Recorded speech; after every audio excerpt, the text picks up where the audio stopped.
अस्सलाम वालेकुम फ्रेंड्स। आज हम बनाएंगे डोसा सांभर और चटनी के साथ। ये बहुत ही ज़्यादा टेस्टी लगता है और इसे बनाना बहुत ही ईजी है। इसका बस हमें परफेक्ट मेजरमेंट लेना चाहिए तो हमारा डोसा बिल्कुल बाजार जैसा रेडीमेड बनेगा। हमने इसके लिए 1 गिलास चावल लिया था और हमने 1 गिलास चावल लिया था तो हम इस पे 1 कप उड़द दाल लेंगे। अगर हम 1 गिलास चावल लेते हैं तो हमें 1 कप उड़द दाल लेना चाहिए और अगर हम 2 गिलास चावल लेते हैं तो इसके लिए हमें 2 कप उड़द दाल लेना चाहिए। हम जो नॉर्मल हमारे घर पर कप यूज करते हैं उस कप से ही हमने देखिए 1 कप इसमें उड़द दाल भी लिया है। हमें इसमें उड़द दाल के अलावा कोई भी अदर दाल यूज नहीं करना है क्योंकि डोसा के लिए उड़द दाल ही यूज होती है।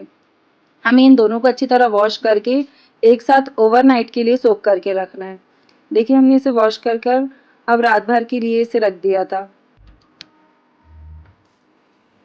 सुबह हमने इसका जो पानी था, जो रात भर हमने इसमें सोख करके रखा था, वो पानी हमने अलग करके एक नॉर्मल साफ पानी लेकर और फिर इसे मिक्सी में अच्छी तरह ग्राइंड किया था।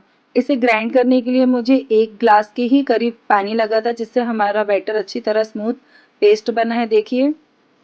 और ना ही इसे ज़्यादा गाढ़ा रखना है ना ही ज़्यादा पतला। देखिए मैंने आपको इसलिए इस चम्मच पर इस तरह निशान बनाकर भी दिखाया। फिर मैंने इसे 3-4 घंटों के लिए फर्मेंट होने के लिए रख दिया।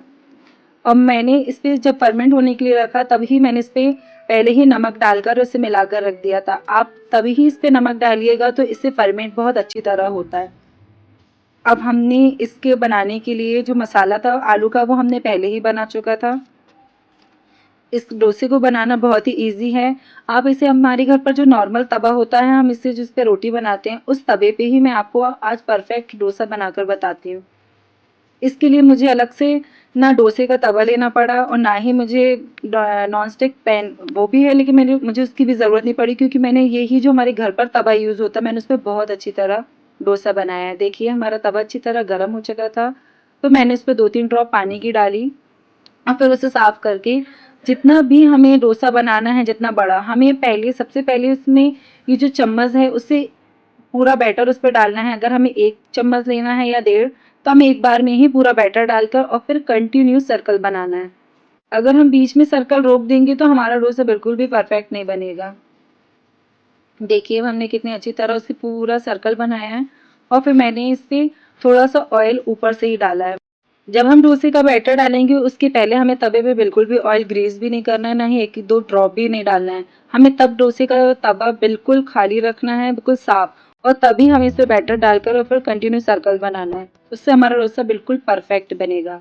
और जब हम बैटर डालेंगे तब हमें इस बात का ध्यान रखना है कि हमें गैस का फ्लेम हाई रखना है, तब बिल्कुल भी हमें मद्दा नहीं करना है।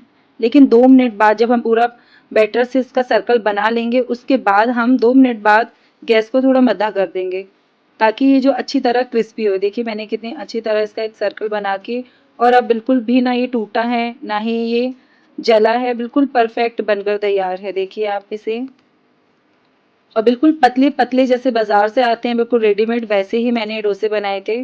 देखिए मैं आपको एक और बनाकर बताती हूँ। देखिए मैंने तवे को जब साफ बनाया उसके बाद मैंने उसे एक नॉर्मल कपड़े से साफ ज़रूर किया है ताकि हमारा जो ये डोसे का बैटर है वो बिल्कुल परफेक्ट सर्कल बने। और देखिए मुझे जितना भी लेना था मैंने वो पूरा एक बार में ही इस पे बैटर डाला और फिर कंटिन्यू इसका एक सर्कल बनाया। जो हमारे घर पर नॉर्मली चम्मच यूज होता है मैंने उसी चम्मच से इस बैटर से देखिए कितना अच्छा सर्कल बनाया है कि बिल्कुल भी ना गैप आया है और ना ही हमें डोसा बीच में रोकना पड़ा। देखिए कितने अच्छी तरह से मैं आपको दिखा रही हूँ, मैं इसलिए आपको एक डोसा और बनाकर दिखा रही हूँ। देखिए हमने पहले से हाई फ्लेम पर ही रख के पूरा सर्कल बनाया, अब मैंने इसे 2 मिनट बाद मद्दा कर दिया ताकि अच्छी तरह सिक जाए। मैंने अब इस पे आलू का जो मसाला है वो लेके हमें अच्छी तरह इस पे मैश करना है क्योंकि नॉर्मली हम आलू का मसाला वैसे तो अच्छा बनाते हैं लेकिन फिर भी हम इस पे और अच्छी तरह मैश कर दें ताकि बिल्कुल भी आलू के मोटे मोटे चंक्स ना आए इस पे। देखिए मैंने इसे आलू के मसाले को कितनी अच्छी तरह मैश करा इस पे। आप चाहें तो इसे पेपर डोसा भी बना सकते हैं, मैंने पेपर डोसा भी बनाया था लेकिन मैंने आपको इसे मसाला डोसा ही बनाकर बताया। ये बहुत ही ज़्यादा अच्छा बना था, बिल्कुल कोई नहीं बोल सकता कि आपने इसे घर पर बनाया, वो भी घर के नॉर्मल तवे पे। आप एक बार इस तरह ज़रूर बनाइए और मुझे बताइए कि आपने अगर इस तरह बनाया तो आपसे इस तरह बना या नहीं बना। बस ये है कि हमें डोसे का जो मेजरमेंट है वो हमेशा परफेक्ट लेना चाहिए। अगर हमारा मेजरमेंट में ही गड़बड़ी हो जाती है तो फिर हमारा डोसा बिल्कुल भी अच्छा नहीं बनता और वो हमेशा टूटता है या फिर बहुत मोटा बनता है। ये बिल्कुल पतले पतले डोसे बने थे, बहुत ही ज़्यादा टेस्टी बने थे।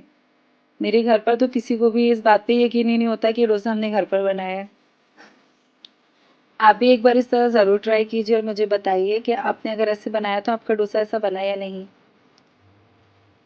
आप इसे सांभर और चटनी के साथ खाइए, बहुत ही ज़्यादा टेस्टी लगता है। हमारे घर पर तो सबको बहुत पसंद आया और आप एक बार इस तरह ज़रूर बनाइए और मुझे कमेंट में बताइए कि आपको ये रेसिपी कैसी लगी। से अल्लाह हाफ़िज़, एंजॉय करें।